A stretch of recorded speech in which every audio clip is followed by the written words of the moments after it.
Hey everybody, Pastor Lance here to give you an update on kind of where we are. Just kind of give you a quick look around at the sanctuary. Sure miss seeing you guys here. But let me share some information with you. Very excited. We had a great Tuesday car communion out in the parking lot. We had 91 cars. 91 cars that participated. That's really good. And it was such a success. People had a lot of positive comments on it. And we'll do something like that again in July. I'm also excited next week. Debbie has just done a fantastic job during this pandemic, and she is offering an online art camp, and all the kids should have been signed up by now and received your supplies. And next week, she'll be releasing the videos to do the art crafts virtually. So that's pretty neat that Deb during this time has taught herself how to record herself and edit the video afterwards and upload it to Facebook. Amazing. Good job, Deb. Very proud of you on that.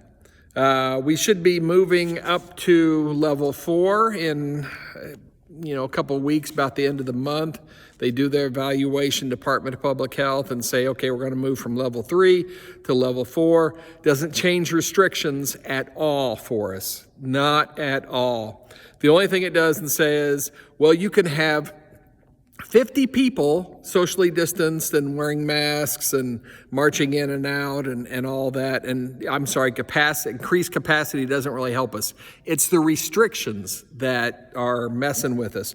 And, I appreciate to a certain degree the bishop has maintained a cautious approach to all this, and we're just, trying to look out for everybody. We're just trying to keep everybody's best interests at heart and in mind. And with that in mind, due to the success of Car Communion, Jim and Roger are working on something pretty special. They're working on the possibility of doing a Sunday night out in our courtyard. Well, let's just take a little walk over there so that you know what I'm talking about when I say our church courtyard.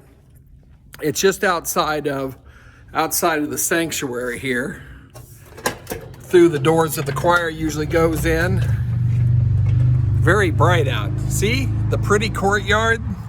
That's where they're talking about having a Sunday night like camp meeting style service where you would bring your lawn chair and set up and bring your masks and stuff, and they would have the opportunity to sing, because you'd have to be 10 foot at least socially distanced apart from one another. And so they're working on that. I'm pretty excited for that, because they are looking to do something on a regular basis to kind of scratch our itch of being able to gather together. And I just am greatly appreciative of having those two involved in that. Let me also say, so stay tuned for more information as far as like when we're going to launch that in more details. Also, let's see my notes here. I would also ask adult Sunday school classes. Man, I'm going to tell you something. Strive to find ways to connect with one another, because based upon the restrictions, folks, it's going to be a while before we're able to open up nursery, children's ministries in-house, and Sunday school, man. The restrictions really prohibit that. So continue to try to find ways to meet, if you meet virtually online, or if you meet, say, well, let's all gather at the park. I know there's a couple of classes that are meeting at the park, or meeting at your homes and stuff. Because I'm going to tell you something. If you're able to meet in your home or in the park, the restrictions are a whole lot less than they are if we were trying to meet here in the church building. I also want to encourage, along those same lines, the continued development of house churches. That opportunity for faith, food, and fellowship. Just invite some folks to your house, or invite them to the park. Hey, whichever one works. But it's an opportunity to get what we're looking for and take the church beyond the walls, which is what we're having to do. I want to take some time too now to say some thank yous and just kind of brag on my staff. I just want to brag on my staff, your church staff. I mentioned Deb and the fantastic work that she is doing. I also want to thank Corinne. My goodness, you all have no idea about the workload that has essentially doubled for her since this whole thing started. I mean, she's having to record segments for the worship service, edit them, and then, upload them. She had to create a whole new website, all this stuff going on. And thankfully, we have an incredible man who has a huge servant's heart in John Sloan. John is an unpaid servant. He's an unpaid servant, but he is working. He just will be on staff as much as he is doing for us. He is recording the Wednesday night 6:33 service with his dad. And he's also editing that and uploading that. So he has been a big help during this pandemic, and I want to thank John for that. Also, Lauren is leading the youth through the Tour de Paul this summer, and she's gone from meeting online to meeting in our church parking lot, and that's going over pretty well. She can still use help, folks. So if you're looking for something to do to get connected in the church, Lauren can use your help in order to be able to do more things with our youth this summer. And she has them helping out at the Marion United event that's coming up Saturday night at downtown, so I'm excited for her for that.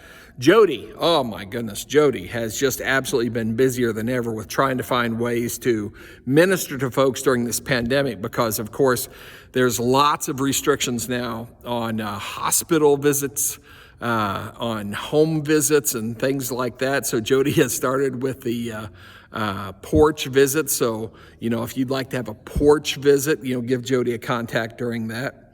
I appreciate Bruce.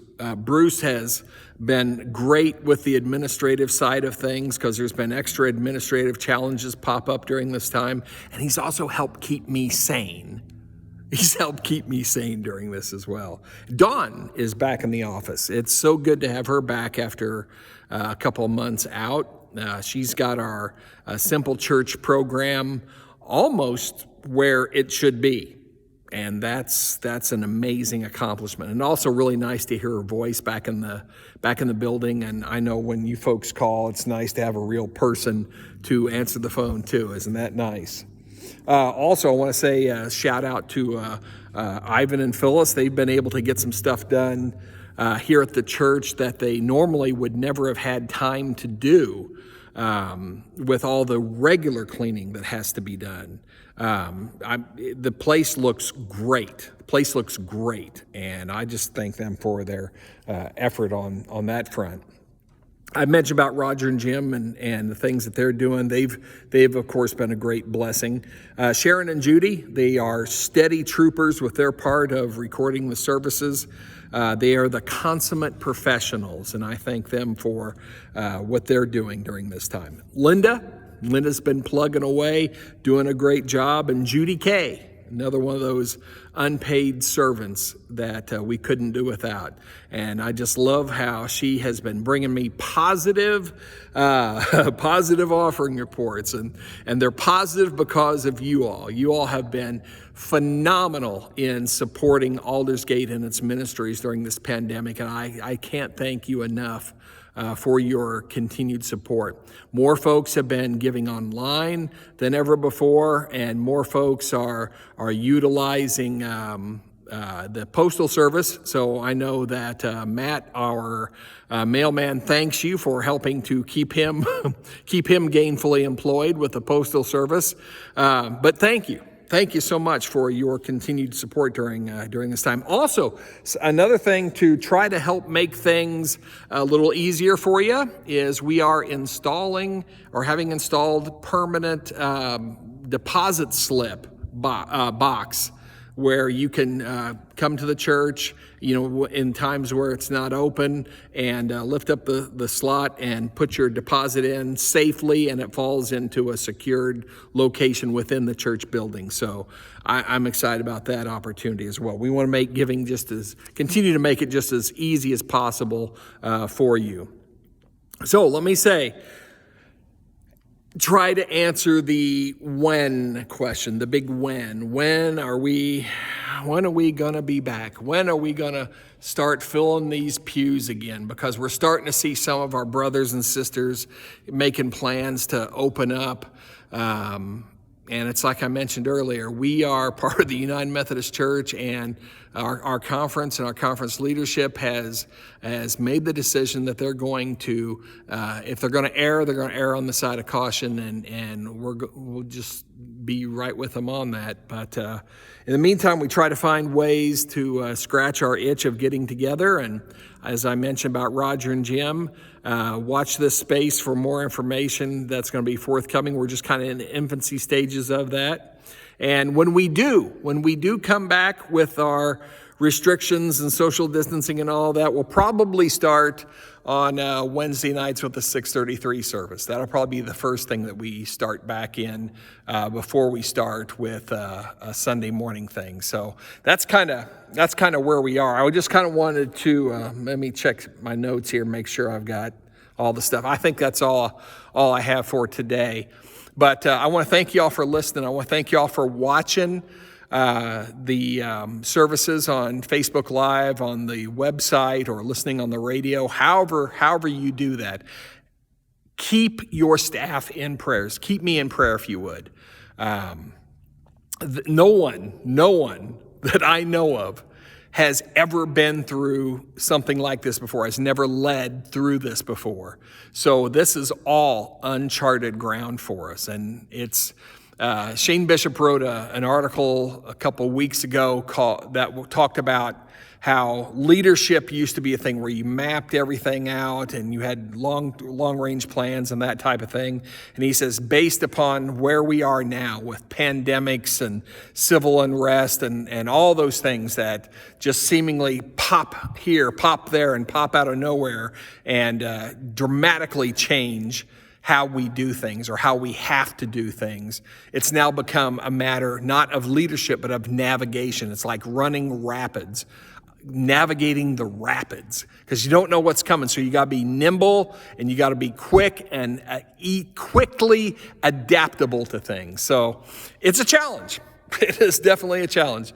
Love you guys. Like I say, I miss you. I love that we had a communion Tuesday night and can't wait to do something like that again.